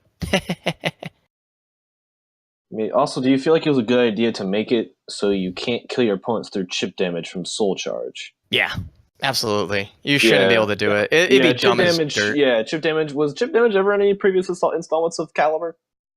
Like chip damage? No, I've never seen it. I don't think we've ever had chip damage. No, I don't think implementing chip damage into Caliber would be all that good, nor would anyone really particularly like it. And then on top of that, right? Oh, go ahead. Yeah, it's like from what I understand, like basically everyone, like at least who plays Tekken 7, everyone despises the fact that geese can do it to you because like I don't think that's ever been a thing in Tekken, from my understanding. So like like chip damage will be definitely something that probably stays away from in terms of 3D, at least Namco 3D fighters. Yeah, like, and the thing about it too is one thing that would make chip super frustrating, right? Is even though chip is affected by guts. It would be even more annoying to be like, I'm going for the chip kill, and then you don't chip because guts also affects it, right? And you just be damn it. Yeah, that'd be counterintuitive in a way, yeah. Yeah. But also, that being said, Soul Charge helps dealing with guts a lot, and I would venture to say that if you hate guts a lot, you'll want to invest the meter just to get over it. So there's always that. And then and you want to probably, if you want to build that said meter, you want to use Reversal Edge. Okay. I can see what they kind of want, but they probably have to tune some things down or anything else like that. So, but I get an idea of what they're kind of wanting people to do. Yeah, but when it comes down to it, I think we're gonna enter a stage of this game where like people are gonna be like just hungry as hell for for guaranteed RE setups. Like Yeah. on 1KB, you can actually block the first K and then reversal edge to the B, guaranteed, easy peasy. That is very rare, and I mean it's not rare. It will be a rarity to land a RE at any level higher than like at bottom feeding scrub. So it will be precious to have this because of the meter gain. Even if the clashes are really like scary and unfortunate, you just take your losses. You gamble, right? You're like, okay, I just won $300. I'm just gonna take these $300 and literally walk away. Except I have to guess which way to walk, because if they press B and I press back, I'm gonna get fucked, and I gave them their meter too. But generally speaking, you could do some pretty safe options. I just think guard is pretty bad on RE because it gives them the chance to take the B gamble. And if you tell them, basically, if you positively reinforce the idea that you're going to guard, I think it might be interesting to see if you can bait out things and like punish it with kick or even sidestep. Because like B puts you in a very precarious position when you sidestep it as well, like full 3B punish kind of stuff. So because you're like basically hugging each other, and when you sidestep, so yeah, it's interesting. I mean, when it comes down to it, it's really long. I think the animation is a little bit like, I'm done. Make it shorter, please. Yeah. All right. So Mage asks, how long can you hold the reversal edge for the parry part before the rock paper scissors initiate comes out?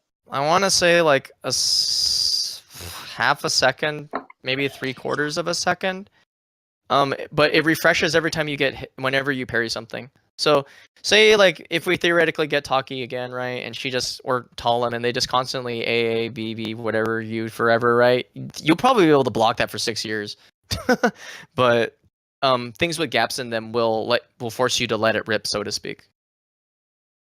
Okay. Yeah, I'm trying to answer Foam here about this thing. Because he was asking basically about the game. He was asking about the. I'm trying to see that you can kind of either go for the gamble or you can try and play it safer by kind of just getting yourself out of the initial clash in the way by backstepping or something like that. Yeah, because you have defensive options and when it comes down to it, A and K are just basically the same things with different names. The only difference is that K beats B, so I prefer K. A you stick out there when people start using B more, I guess, but.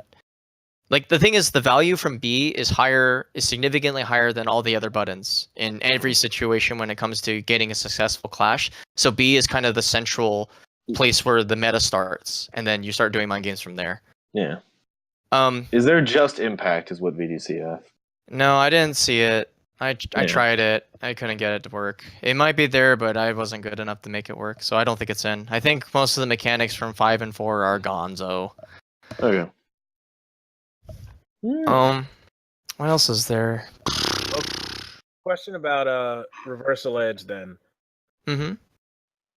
You during the slowdown, do you have time to see what button your opponent hit before you hit yours? For during the first stage, yeah, you could look over the controller and laugh at them, right? Like I did that once. It was fucking dirty. I was just like, wow, I'm a metagaming piece of shit. So not realistically, no. Realistically, no.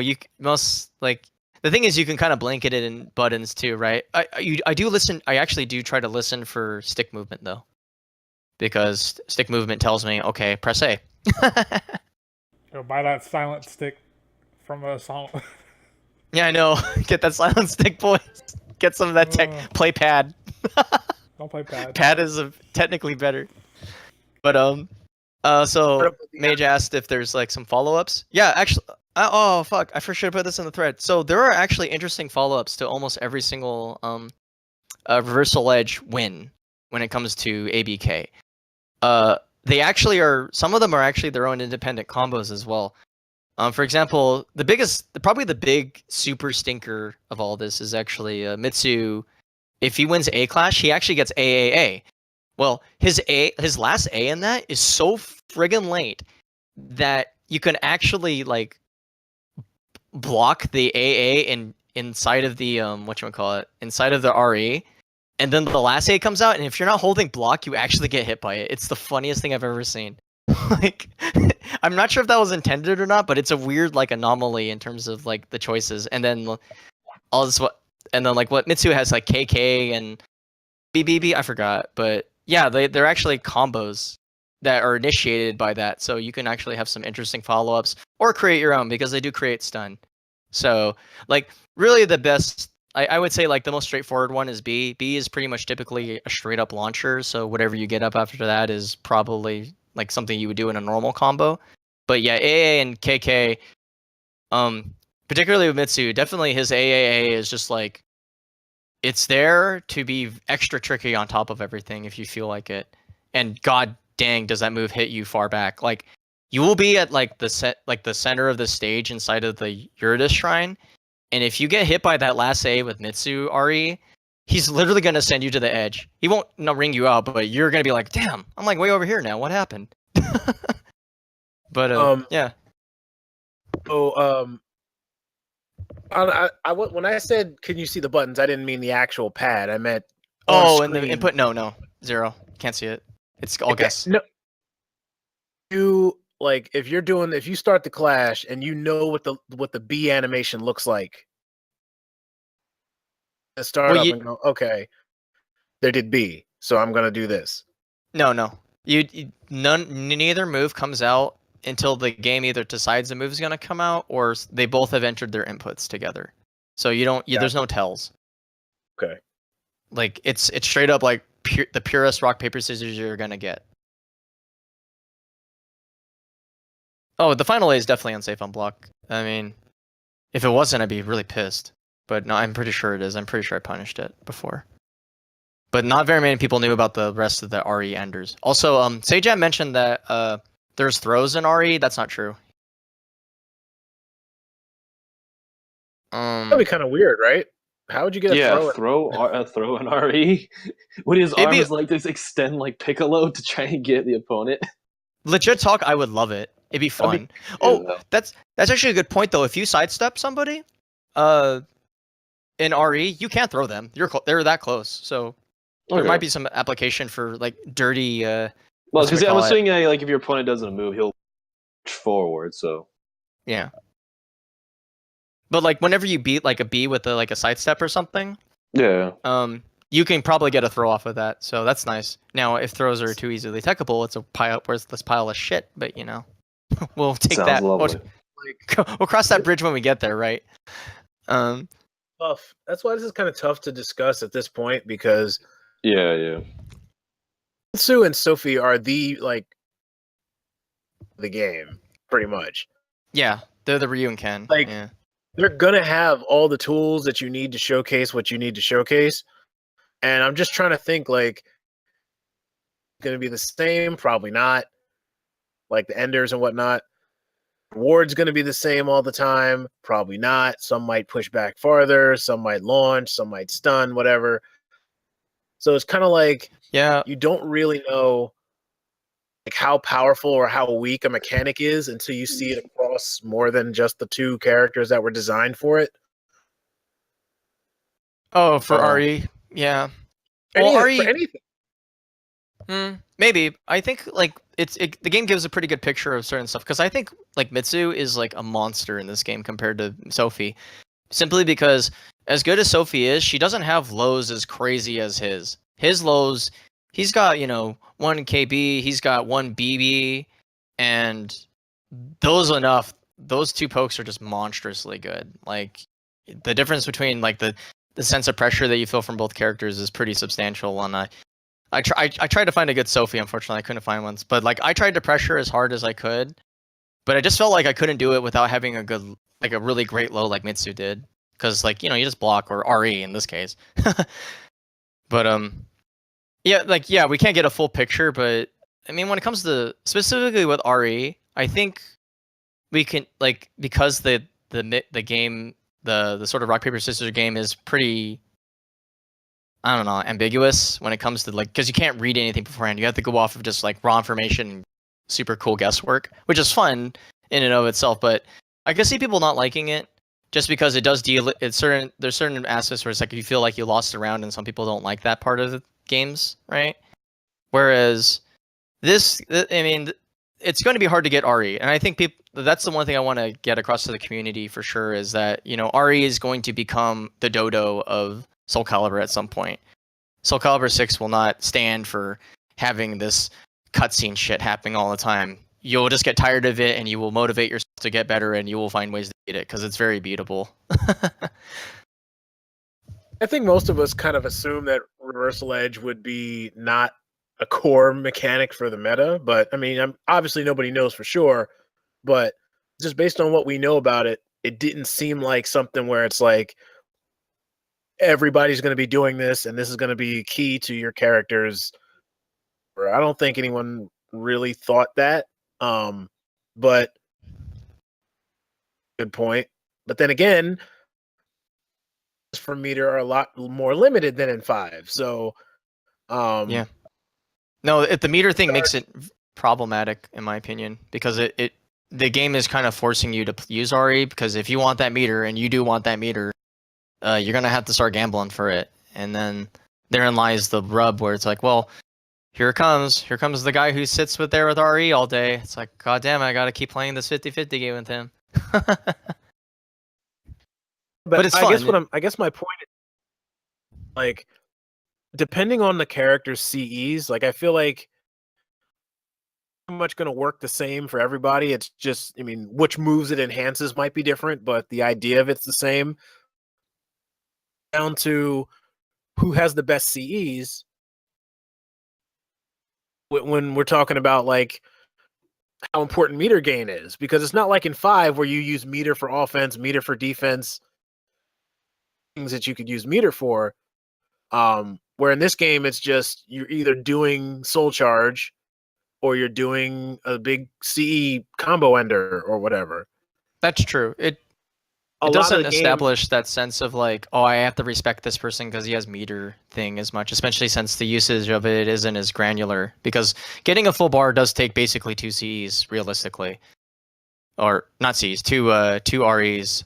So, like, you're not gonna see like people being like, oh well, shit, I gotta think about like now that he has like a quarter of a bar that this might be an unsafe move or whatever, right? Right. So yeah, I think it goes back to more of a sense of like they respect the fact that the game isn't really a meter game as much, while still giving meter a chance to kind of shine in certain situations, which is nice. I like that kind of like almost like nuanced approach to approaching how meter interacts with the game by making it kind of take a step back from the limelight. The fact that they bake it into RE is kind of what I don't like about it really right at the moment, because it's like, I'm never going to get that again. I'll only get that against like casuals, you know? I'll be like, hey man, come at me, bruh. Oh, do you think you're badass? Let me press old B throw. Just said earlier that that's the reward, like that's the main reason you'd want to use RE. If they didn't have that, then why would anyone use it? Yeah, that's true. No, exactly. So it's kind of like,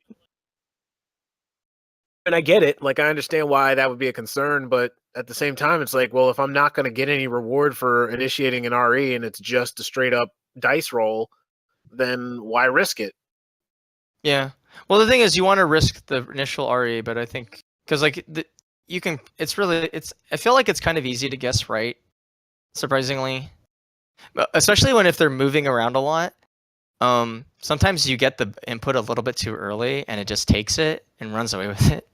So sometimes you can guess based off of what button they're doing beforehand, which really? I did that a couple times. Yeah, because if you think about it, I think that right now RE's windows are very funky. I think the game itself has a lot of like timing issues at the moment. And one of them is the fact that you can, like, there were times when I'm like, oh man, I really want to like be this guy, right? But then I like in the process of me setting up the RE, I jiggled the stick a little bit, right? And I actually got like a left or something. And I'm just like, oh.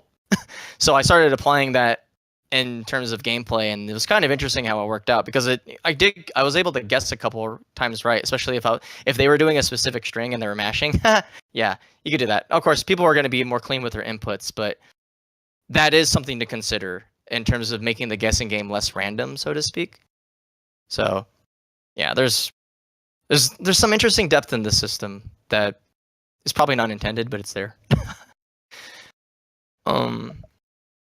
Anyway, so Mage asked if let's see, previous SE games you could run towards your opponent in the last second, change your directional input, an 8-way run move. Yeah, you can do that still. It's hard, but you can do it. Yeah, I'd imagine that would still be in there. I mean, Yeah, I'd hope that's so. pretty much just like doing a half circle back to do like run up 4-4B or something, or run up 4-4A, or like a quarter circle to do. Yeah, you need to, because especially like with Sophie, there's a lot of moves that suck, but their cardinal directions aren't really great. Like, never in my life do I ever want to just run forward and try to like a 6-6K somebody. Sophie, still that split kick that launches. Not really my favorite move. The fact that it's there drives me nuts, actually. But c'est la vie, right? I mean, it's a pretty good move though. It's good, but I want to like usually catch people stepping, so I just buffer down. You said. It's just slow. It's like feels really unsafe, kind of thing. I think that's the reason I don't like it. I want my moves to like move forward and not feel like I'm just gonna be eating shit. You think that moves? You think that moves is slower and unsafe? Yeah. Okay, I don't think it's weird. slower and unsafe. I just think it's just like that's how naturally that move. Because I know Pyrrha's version was really good. I don't know. I think it was unsafe, at least from my memory, but I remember it being really good. I mean, it might be Pyrrha's good. like- I just think it's not Pyrrha's good. was like -13. Ooh, which is Yeah, that's pretty right. much Yeah. what it was. Yeah, Or I wasn't Sophie really had- sure. I just felt like it came out a little bit slower than what I wanted something else to be. Like Okay. I guess like because I haven't played Soul Calibur, and I definitely not Soul Calibur. I haven't played like Sophie in a long time, so I'm just used to like running up as Cervantes and having like 6-6B, right? Something a little bit more immediate, not instead of a kick or something like that. But that was like the move I was thinking, because like, and like the other option is like 6-6B with Sophie, which is like, here comes the swing, and then you're like, oh shit, I didn't space correctly. I'm gonna eat shit before it comes out. Oh. So, yeah, that's still move buffering still in. Okay, that's pretty cool then. Yeah, no, that's in. Like, honestly, most of the basics of this game are in. I think the only thing is that they really directly changed, that are controversial, are really just having to deal with like BG being RE because of how functionally different B throw and RE are. So it's gonna take a lot of muscle memory, like readjustment. As far as Eris talking about the camera, yeah, this is more prevalent on the. I think this is actually stage-specific bugs. So the ice level actually has a lot of dumb camera bugs still in it. If you get closer to the edge, you start getting this weird like 3/4 camera angle that really fucks with your footsies, and I didn't like it either. But again, it's only on the stage. Eurydice is pretty much 100% clean when it comes to proper camera angles and stuff like that. Okay. Well, hopefully it fixed that when the game comes out, like in Oh full. God, Yeah, please. because I always saw the camera angles were going all ballistic. Yeah, because if they're not, I'm banning stages. And I'm going to be part of the tournament organization scene. I will ban that stage. No, it's just annoying. But Let's it's not just like... hope that's the only stage then. I mean, because we've only seen 2 stages, and one of them has the problem. So that's 50-50 right now. Yeah, I think it's a place that they Just had can a obviously problem. improve, but it's not terrible. It's just frustrating, standard shit. But there was like a Oh. couple of camera glitches in the other games too, where like if you won a round in some weird angle or whatever, then it would zoom out super far, Yeah. and then it would have to take a while to come back in. Like that kind of stuff's been around forever, but I want to make that glitch happen again so bad.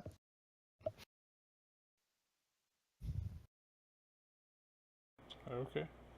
But Does it feel Okay, a lot sorry. different That's from paid 5? enough for him so far tonight. oh yeah, 100% different from 5. It feels like Soul Calibur 1 had a baby with 5. It's awesome. Like, you have 5's rules that restrict absolutely free crazy ass movement, but then you have literally the fastest movement in all of Soul Calibur with a little bit of tweaks to make it more usable, because in Soul Calibur 1 specifically, buffering down in Soul Calibur 2 makes you crouch more often than not. In Soul Calibur 6, you don't crouch as much when you buffer down or up. Or no, obviously not up because it's not crouch. But yeah, you just come fly away, It's awesome. It feels great. It kind of like, in a way, it makes sense too, because it's like, why were the crazy like anti-movement rules inside of 5 when 5's movement wasn't really that bonkers, right? It was good, but wasn't like SE1 is where you need to really put the like freaking like brakes on, because oh man, I mean, if you played SE5 pre-patch, that movement was pretty bonkers. oh, that's true. I didn't play pre-patch. That might have been the case then. The movement itself was the same, but it was safe or safer. Was it like SoulCal 2's though? Because like that's the thing. SoulCal 1's movement is like definitively faster than SoulCal 2's, like in every which way, except maybe like Cervantes. Cervantes like step was stupid. Yeah. That's No, stupid I'm step. no, I'm not talking about like I mean like literally movement speed, not like step guard. Step guard's a whole different beast. I can go there, and luckily that's not in this game, by the way. Thank goodness. Step guard. I'm talking about the fact that you can step horizontals like with ease around I mean, them. You know, I feel like you can do that in this game though. You're freaking fast now. Like Sophie and Mitsu are speed demons, man. They know the way. They're hella fast. So yeah, it feels good though. I think this is a good compromise, honestly. I hope they don't nerf it, because it's actually my favorite part of the game, is that really breakneck speed movement, and I really don't want it to go away. It's so fun. If we go back to more refined, careful stepping, I'm just gonna be like, well, it was good while it lasted, but I'm going to play Dragon Ball. All right, good. I guess from what we have, I guess I'm satisfied, at least for the most part. And we know what they want, what we probably want to be fixed, and I hope they see this too. Probably. What do you think they want them to fix, though? I actually don't know. I want Biscuit, I guess, to fix kind of Biscuit for Goddamn, we had just talked about it, and I can't remember off the top of my head now. I guess how powerful GI is, like that Biscuit. Yeah. It's like always a constant. That will be a constant thing. So yeah, tune that down a little bit. God, again, what was the other one? I want throws to be better. Yeah, that was the other thing. Was fix throws, because it seems risky. Yeah, like we have to decrease the amount of time, I guess, they have for like throw breaking, because it seems that basically there's no mix up to a throw if I can basically just cover both options with a wiggle of the back and forth. Yeah, pretty much. There is no cost to use reversal edge foam. 0. It's all the cost is in opportunity cost. Everything else is free.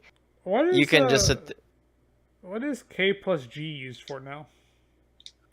A plus G? K plus G. Or K plus G? K. Okay. Nothing. Nothing. For whatever reason, I don't know why. No, Why? taunt is all buttons now. Why? Which was hilarious because I would see it come out and I'm like, how are they doing that, right? And then I realized, holy shit, these guys are mashing. That's impressive. Because you don't get that. Yeah, no, literally they were mashing every button, so that's why they were taunting. I'm like, that's so funny. I like the idea behind it. That it's also actually kind of like after I think like I want to say 20 frames or maybe 30, it's pretty long before you can do it, but you can actually cancel it. So in theory, you could do some sort of really bad manner shit where you're just like, I'm gonna taunt you, then I'm gonna cancel into a move or movement, and then punish you for some stuff. Yeah, guard dodge costs like you can lose guard dodge if you block stuff in RE. It's like if you get hit with any move, but it's not as if RE costs anything. So yeah. What else is there? Mitsu is basically the same, except he's got some follow-ups to his pokes. He's pretty much the same OG, man. Most of his stuff is like classic good Mitsu. The only thing I think is gone is like he doesn't have a low poke and relic, but honestly, what he gets in return is pretty much him bazooka hang. Oh, he doesn't have the low relic K anymore. Oh damn. No, he just does a super long shoulder tackle that flies across the screen like he's strapped to a rocket. Okay. It's funny as hell. That's what the put is for that one. Yeah. Because right. it also comes out of. Yeah, he doesn't have any high-low mix-ups out of it, but I think guard breaks are better in this game because they have more functional use and they blow up RE. So, and it's a very quick one, and there honestly doesn't seem to be a lot of quick guard breaks to me. They have a pretty long setup for those two characters that they put them on, so it's precious.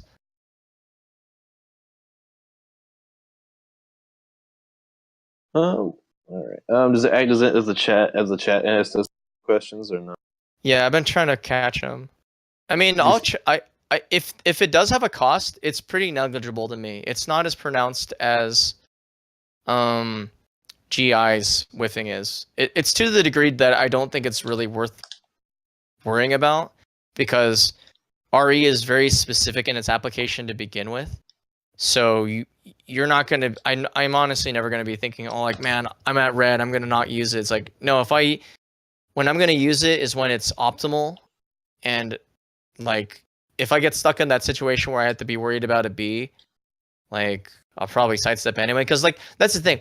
The sort of irony about all this is that even if you're in red, right, and then you get that big flashing red warning sign that says I'm ready to be opened up by a B, that's actually in your favor, because then you're thinking, they're probably gonna go for the most optimal thing, which is try to guard break me, so I'll just sidestep it. Sometimes you giving your opponent information is actually beneficial to you, so like I wouldn't worry about it too much. So yeah. I think it's gonna be used in kind of play though, for sure.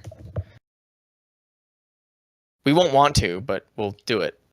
That's the way I see it. Although, legit talk, I actually want to be an RE cheeser. I would love to be known as like, what does Futabot do? Oh well, he like walks back, makes you whiff a lot, but when you get close to him, he just always REs you, because he just likes to gamble too much. That'd be so fun. Just being known for being like a giant piece of shit. Yeah, you're gonna that has a ton of meter until you lose a set because you did that, and then you're gonna be like, RE's garbage. Why would you ever use RE? I already did. I already felt that. Like that's the thing. I'm already over that. I played forward literally. I had a set with him the last day.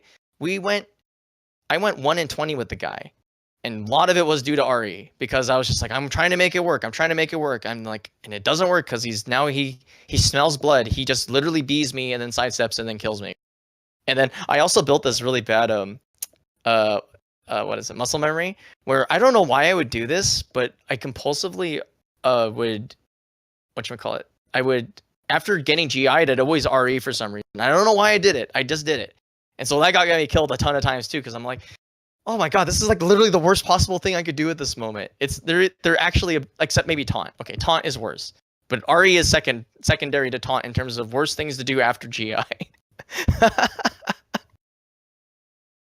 But yeah, it's there to be there. It's gonna make the AI definitely more interesting, that's for sure, because it's gonna have this gimmick that will probably teach players maybe not to just come at people with allegedly good buttons and think they could just get away with it forever. I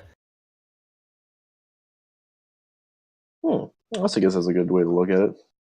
Yeah, because when it comes down to it, this game is not being built for us, right? At first, it's going to be built for the people that want to just play a fighting game and feel good about playing a fighting game, but not necessarily competing against other people. And RE allows the AI to do things that normally it doesn't. Because I've actually been grinding the SOULCALIBUR 1 AI, and I can tell you don't play neutral at all, like most AIs don't. And this one allows AIs to kind of fake playing neutral, because it's almost like as if they're sidestepping your moves, right, without really doing it. And so if they, like, say if the AI reads your input, but like, you know, when you put it in and it just REs you, it's like, oh yeah, this is what it would feel like if I was playing against somebody who knew how to backstep my moves. So I don't know. It's not terrible. And for people who think it's truly terrible, I don't know what to say. Like, get tougher skin kind of thing. I think the only thing that's really worth criticizing about it, also with CE, is that they gotta seriously take a knife to both of these moves. How long they take to just get through, because like I'm coming from the tournament organizer perspective, and 60 seconds seems kind of like a long time for a 3-round game, except for the fact that RE stops time, and so does CE, and these cutscenes go on for basically like 10-20 seconds each, right? Like, you can go get up and walk and get some popcorn, or go take a piss while you get like BB'd in RE and then get critical edged afterwards and then die. Because it's just like they're so long, it's obnoxious. I want Okubo to really seriously like consider like trimming them down by a lot. They made CE stop time? Yeah, I think they stopped time. Oh my gosh, why? Because they're long as shit. They're super long. Like, they're mega long. It's crazy. Give it like a Marvel timer, but don't stop. Even use it as a timer scam now, I guess, because it just freezes the clock. Yeah, I wouldn't want It's that weird. anyway. Honestly, it's just like they're so long. Actually, I'll go check again. I get this feeling, but then again, I wasn't watching the clock when I was doing this, so let's put that on the back burner for maybe, because we could just go look at footage, right? But they are too long, just period. They really Yeah. interrupt the flow, and I had like when Great One was talking about, oh man, I don't like how these interrupt the flow. Yeah, they do, because they just take too long. Because I think the thing is, like, Okubo is really giving too much credence to this idea that people are going to make quick decisions. So like when you first RE and you really patiently wait it out, oh my god, you're just like, oh please stop. And it's funny because right in the second clash, he made the Okubo in his little goblin voice is telling you should put in the input before the animation ends, as if like he's like two different people, right? He's like Tekken Okubo versus like SOULCALIBUR Okubo or some shit. It's funny. So I'm just like, okay, just fix it, because I don't like it.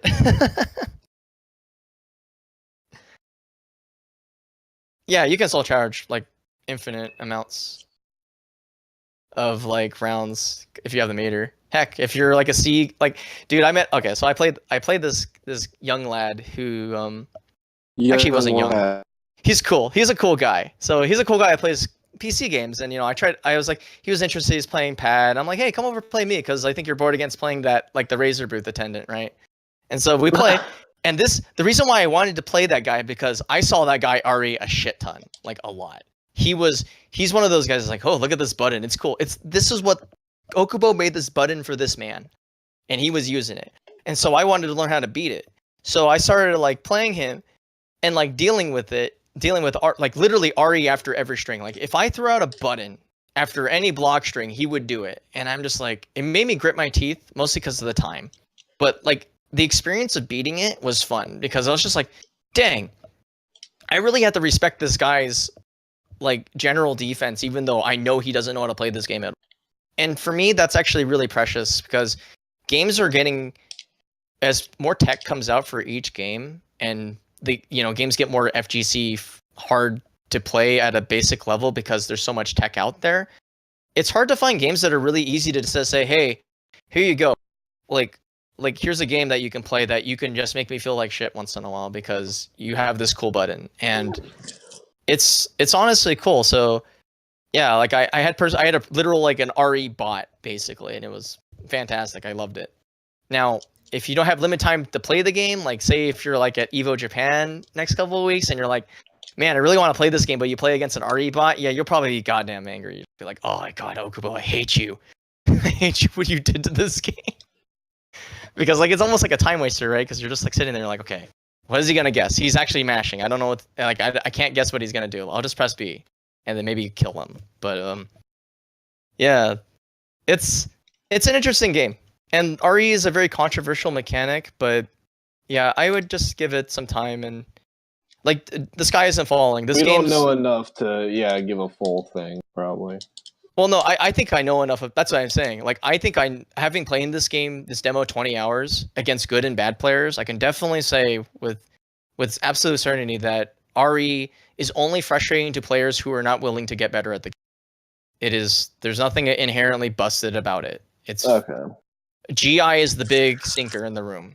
GI is the big problem. RE is not really that problematic, except for meter design. But that's Okubo's problem, not mine, not ours as players.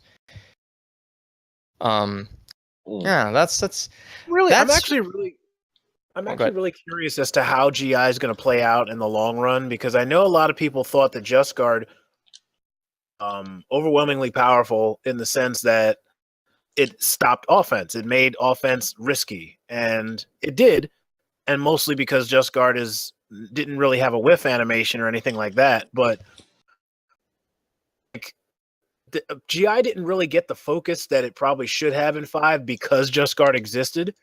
So people really didn't get to explore just how powerful GIs were. I mean, some players did, but didn't really see GIs the way you would see Just Guards. In this game, you're going to see all that, and it's free. So, yeah. So the thing about, oh, go ahead. Go ahead.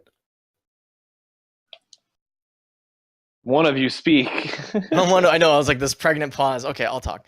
The one reasons I think that Just Guard is different than GI is that GI really 100% doesn't like negate all frame data. Because I think somebody mentioned in the thread that they were worried that RE would be this kind of tool that negated all frame data in a way that makes the game really like hard to follow as a player, because you're like, okay, I know that theoretically this is supposed to be like useful for me as a move, but when it comes down to it, like if he just guards it, there's no frame data here, it's worthless, right? Like GI is a little bit more different because it has a whiff animation, right? It's got like it disregards frame data, but it also creates more risk.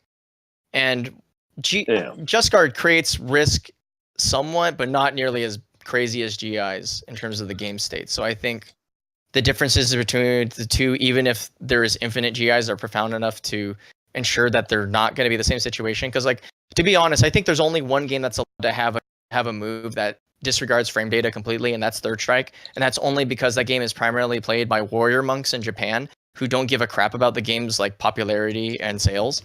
They just want to play the hardest possible game to ever exist. And so, like, I didn't like Just Guard because of that. Because, like, even though Just Guard's cool, it also makes the game like just weird. Because when frame data goes out the window, you're just like, well, okay, and it's great, but it's I don't know. There's something about it that's odd to me, but that's just my dumb opinion about it. But yeah, I think the difference is wide enough between the two.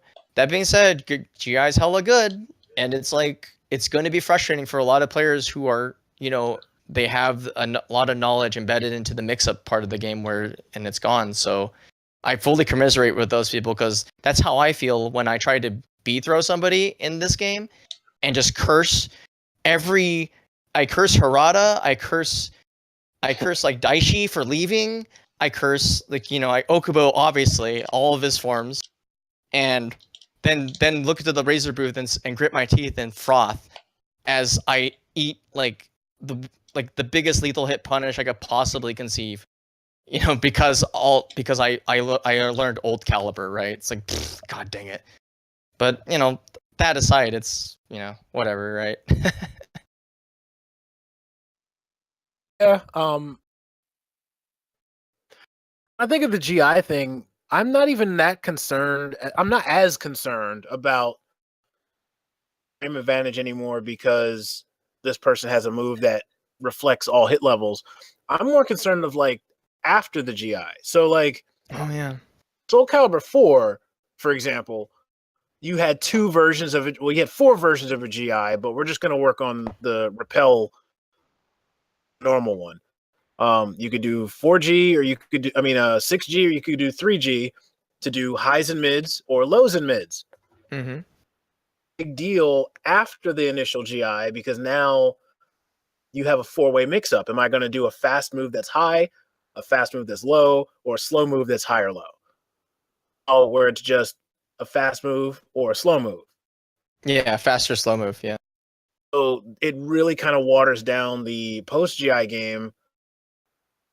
Same way in 5, but with 5, you could at least catch there is points where you could catch your opponent with no meter, and you get something guaranteed. In this case, it's like it strictly waters it down to delay your attack or attack right away. Yeah. Certain characters, you know that when certain characters come out, some of them are going to have really good fast moves, and some of them are not. That's where you kind of have to, in my opinion, where you kind of have to have the high-low mix-up as part of it. Because like in 4, when I played Talum, she didn't have a really fast, like, damaging Punisher re-GI her. So I had to keep throwing in low pokes to make them at least respect, okay, they're getting free damage. Even if, you know, whether I re-GI fast or not, they're getting free damage. Now I have to account for that too. So it just kind of makes more advantage to the person who started the GI, and it's not just a straight, like, dice roll. But yeah, in this case, I think what's so weird about its current implementation, as well as, I'm not sure, because like I've mentioned this before with like how the game feels kind of laggy a little bit in terms of input, and The thing about GI right now is that you have to like really. It's almost like you're just like you're guessing before the GI ends. You're not doing on a reaction when you get in a GI clash battle. I almost feel like that's one of the like if that's why GI's window is so crazy, and maybe that's why they wanted to remove like the high-low mix-up for some reason. I don't know, but it's just like kind of bonkers because like you really have to be like really wait out for the long one by like not doing anything too, because the GI the active window is very very long too. So even if characters have really fast moves, like right now it's like I don't even know what it is. Like GI battles were very rare when I was playing, and I was trying to make them happen as much as I could. And despite the fact that, you know, it's way better. So if that stays the same, that's going to be interesting, and if it impacts the game at all, because like you're not really making the decision after the GI, you're making it during the GI almost, which is like really wild in my like just because like it just seems counterintuitive, but maybe that's why they designed it this way. Who knows? I'm hoping it's not intentional. I want to be able to GI more on reaction, but you know, if it isn't the case, then c'est la vie. Yeah, I mean, I have to actually play it to really know for sure what you mean by the delay for GIs, but I feel like GI has to be done on reaction. Like that's kind of the point, right? Yeah, but that's what I mean. It's like done pre-reaction. Like it's very very early to me. Like you're almost like buffering you're buffering a GI more than you are actually reacting to something. If that makes any sense. That's how it felt for me. I honestly think this game actually has some serious like input delay on PS4. Like that's my guess, really, but it's there, so something to yell at Okubo that setup? You think maybe it was just that setup you're playing on? No, I confirmed with the guy who. So luckily, I happened to be literally playing with the guy who is an expert on display lag in general. So he looked at the monitor and what it kind of was, the settings. He was like, "Nope, it's not the monitor at all. The game's actually just kind of laggy." I'm like, "Okay." So that's in the game right now. So hopefully it gets fixed.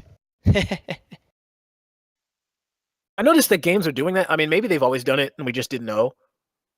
The input lag and several frames of input lag for certain games and stuff like that. So I don't know, maybe it's programmed in, and maybe it's programmed in.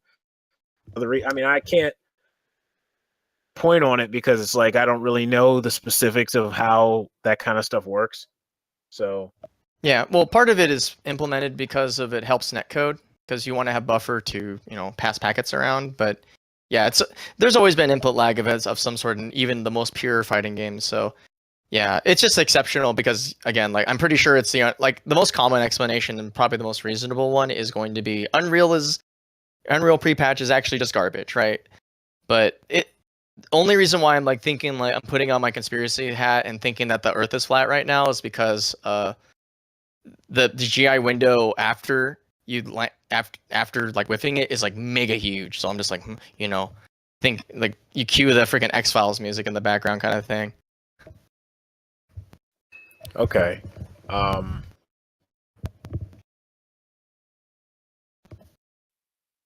out it's more widely accessible to see if they either changed anything or just how big the delay feels. Yeah, it's not like super terrible, but it's like I think for GI it made me feel like it was as fun to use, I guess. But then again, maybe it's not good to have GI on reaction given how strong it is. So there's always two sides to every coin. When it comes down to it, movement in this game is freaking so good. I can never get over it. That's why I'm not even gonna play like SoulCal 5 or 4 or 2 even. I just want to play 1 because that's the closest game that it feels like to 6. So dang. I mean, I can't say 1. Yeah, right now it's kind of everything's kind of up to time.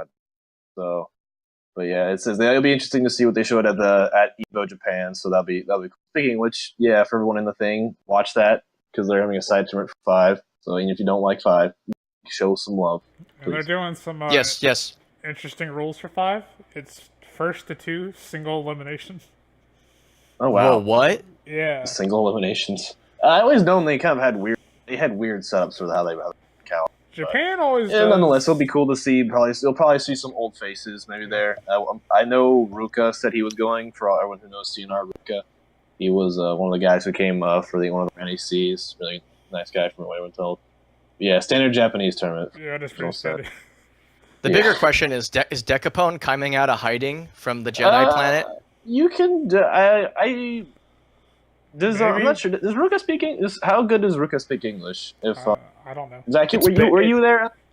Barely. He Barely? he forms sentences, but like he has a very, very big accent. So Okay, all right. It's like I don't think we really don't have much of a translator of anything else like that. But it's like I don't know if you want to attempt to maybe tweet at him, ask him if Ruka is going. He probably would be the first one to know, really. Yeah, because like I'm honestly think that Decapone is actually just Mark Hamill.